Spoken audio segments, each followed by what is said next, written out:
Champion, कैसे हैं आप सब और तैयारी कैसी चल रही है? हम लोग बात कर रहे हैं इकोनॉमिक्स की।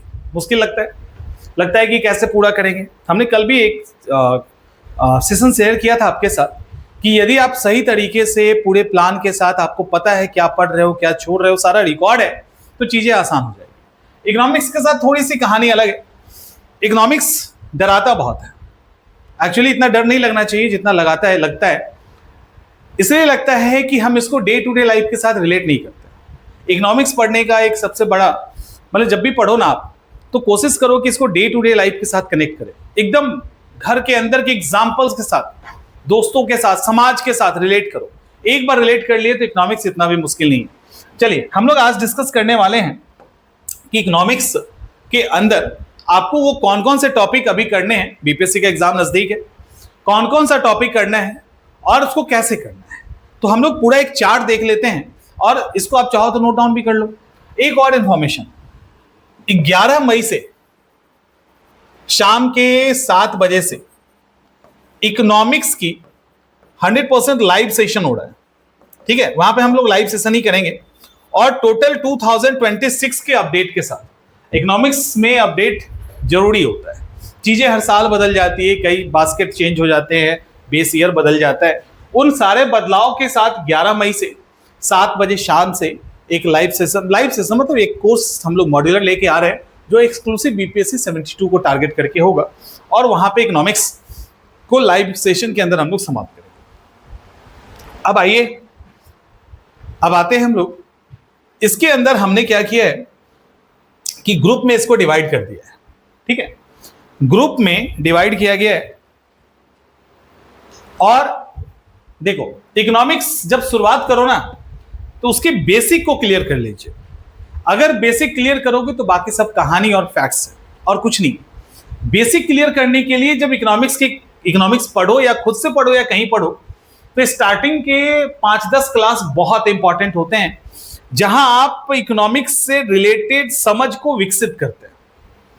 हम अगर आपको कोई भी फैक्ट्स मिल जाए, कहीं से भी कोई किताब मिल जाए, आप उसको धड़ के याद कर लो, इकोनॉमिक्स आपका नहीं होगा। फिर आपको अगले साल भी पढ़ना होगा, फिर अगले साल पढ़ना होगा। एक बार अच्छे से पढ़ लिए ना तो कुछ फैक्ट्स इधर उधर होगा, उसके अलावा कुछ नहीं करना है। जीवन भर बिना रिवीजन के इकोनॉमिक्स को किया जा सकता है। चलिए आइए यहां पे देखते हैं। सबसे पहले इकोनॉमिक्स होता क्या है, इसको हम लोग देखेंगे। और आर्थिक विकास और आर्थिक समृद्धि, इकोनॉमिक डेवलपमेंट क्या होता है एंड ग्रोथ क्या होता है। आर्थिक विकास और आर्थिक समृद्धि में क्या अंतर है, प्रीलिम्स में पूछा जाता है क्वेश्चन, इंक्लूडिंग यूपीएससी का तो फेवरेट है, बिहार ने भी पूछा है। अर्थव्यवस्था के प्रकार, टाइप्स ऑफ इकोनॉमी, और इसमें जो मेजर 3 है, पूंजीवादी, समाजवादी और मिश्रित, इसके प्रोज एंड कॉन्स, यानी इसके गुण एंड दोष के साथ इसको समझने की कोशिश करना है। तो यहां एक बेसिक नॉलेज आपका डेवलप हो जाना चाहिए इकोनॉमिक्स को लेकर, बेसिक नॉलेज डेवलप हो जाना चाहिए। दूसरा, इसके बाद क्या है, देखो जब भी हम क्लास लेते हैं तो मैं पहला क्लास इंट्रोडक्शन का लेता हूं, उसके बाद हम लोग ये क्लास लेते हैं और वहां पे उसके बाद अटकते हैं। थोड़ा सा अटकने का मतलब स्लो हो जाते हैं, बहुत स्लो होते हैं अगले 2 क्लास के लिए। और वो 2 क्लास ये है, यहां पे एकदम ना कहते हैं ना सुई अटक जाना, तो अटक जाते हैं। एक बच्चे से पूछा जाता है क्या क्लियर हुआ। अब इकोनॉमिक्स में सबसे इंपॉर्टेंट होता है उसका कीवर्ड। अगर कीवर्ड पे आपका कमांड है, उसको क्लियर समझ लिए तो पूरा इकोनॉमी खत्म, पूरा इकोनॉमिक्स समाप्त। तो कीवर्ड्स क्या है, तो इसमें कीवर्ड्स कौन सा करना है, इसमें कीवर्ड्स इससे रिलेटेड करने हैं, सारे नहीं करने, इससे रिलेटेड करना है। तो अर्थव्यवस्था से संबंधित शब्दावली, वीडियो देखकर चलो, ठीक है। जीडीपी, जीएनपी, एनएनपी आदि बहुत सारे टर्म्स हैं, उसको हम लोग देखेंगे। इन्फ्लेशन के टाइप। अब यहां पर देखिए क्या है, राजकोषीय फिजिकल पॉलिसी, बजट के प्रकार, योजनागत और गैर योजनागत, planned and non planned expenditure, tax, type of taxes, tax slab, निधि यानी फंड किस तरह का, कंसोलिडेटेड फंड कहां गया, contingency fund, public account fund, यानी संचित निधि, आकस्मिक निधि और लोकलेखा निधि। विभिन्न प्रकार के घाटे पढ़ते हो, कीवर्ड है, यहीं पे इसको क्लियर कर लेंगे, यहां पे नहीं करने की जरूरत होगी, यहीं क्लियर हो जाएगा, ये यहां पे ब्रीफ करके निकल जाएंगे। बजट का घाटा, राजस्व घाटा, राजकोषीय घाटा, पूंजीगत घाटा जिसको इंग्लिश में कहते हैं budget deficit, revenue deficit, fiscal deficit, capital deficit. FRBM act क्या है? इन्फ्लेशन क्या होता है, इन्फ्लेशन के प्रकार कितने हैं, इन्फ्लेशन से रिलेटेड फैक्ट्स। इसके बाद wholesale price index, consumer price index, इसके आधार पे बहुत कुछ होता है, इन्फ्लेशन में भी इसका योगदान है। और भी कई सारी चीजें हैं, जब क्लास करेंगे वहां देखेंगे, या आप जब पढ़ोगे तो वहां देख लेना। तो होलसेल प्राइस इंडेक्स और कंज्यूमर प्राइस इंडेक्स, ठीक है। इसके बाद जब ग्रुप 4 में आएंगे तो हमारे पास करेंसी आएगा। करेंसी में क्या है, करेंसी का इतिहास भी पढ़ना है। Currency, types of currency, currency के कितने प्रकार हैं। इसके बाद हिस्ट्री, करेंसी का इतिहास, कब कागजी मुद्रा आया, कौन कौन से पैसे आए, और आज प्लास्टिक मनी पे, और प्लास्टिक मनी से आगे निकल के डिजिटल मनी पे आ गए हैं, जहां पे क्रिप्टो आदि की बात हो रही है। तो इसका हिस्ट्री देखेंगे। डीमोनेटाइजेशन और डीवैल्यूएशन, विमुद्रीकरण, अवमूल्यन क्या होता है, इसके बीच में डिफरेंस क्या है, कब कब क्या किया गया है। फिर भारतीय रिजर्व बैंक और इससे रिलेटेड, जिसको बैंकरों का बैंक कहते हैं, तो आरबीआई, उसकी स्थापना, उसके काम और उसकी मॉनेटरी पॉलिसी, है ना, मॉनेटरी पॉलिसी, ये सब हम लोग एक साथ देखेंगे। फिर इसमें शेड्यूल और नॉन शेड्यूल बैंक क्या होता है, उसके बीच में क्या अंतर है। कोऑपरेटिव बैंक क्या होता है, उसमें क्या अंतर है। सरकारी यानी गवर्नमेंट एंड प्राइवेट बैंक क्या होता है। गैर बैंकिंग वित्तीय संपत्ति क्या होती है, non banking financial asset. NPA एक बहुत बड़ी समस्या है, नॉन परफॉर्मिंग एसेट क्या होता है। स्मॉल बैंक क्या होता है, पेमेंट बैंक क्या होता है, दोनों में क्या डिफरेंस है। डेबिट कार्ड, क्रेडिट कार्ड, कौन बैंक का सारा काम करता है और किस पर्पस से इसको बनाया गया। ग्रुप 5 में ओवरऑल सब आ जाएगा। सब आने का मतलब है कि ये दोनों ही सारे हैं, ये अपने आप में पूरा पैकेज है।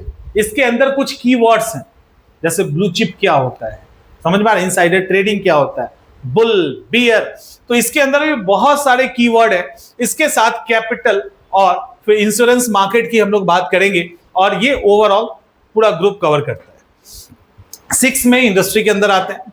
जब यहां आएंगे तो इंडस्ट्रियलाइजेशन की बात होगी, एमएसएमई की बात होगी, किस कौन से सेक्टर में कौन है और नया जो पैमाना है वो क्या है।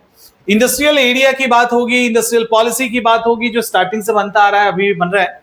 इंडस्ट्रियल ग्रोथ की बात होगी और उससे रिलेटेड अदर फैक्ट्स पे हम लोग बात करेंगे। ग्रुप 7 जब आएंगे तो व्यापार संतुलन की बात होगी। देखो यहां पे क्या करना है, यहां पे क्या है, जैसे बैलेंस ऑफ पेमेंट तो सब पढ़ लेते हैं, बीओपी सब पढ़ लेते हैं, एक साल में एक देश का दुनिया के अन्य देशों के साथ किया गया लेन देन आदि।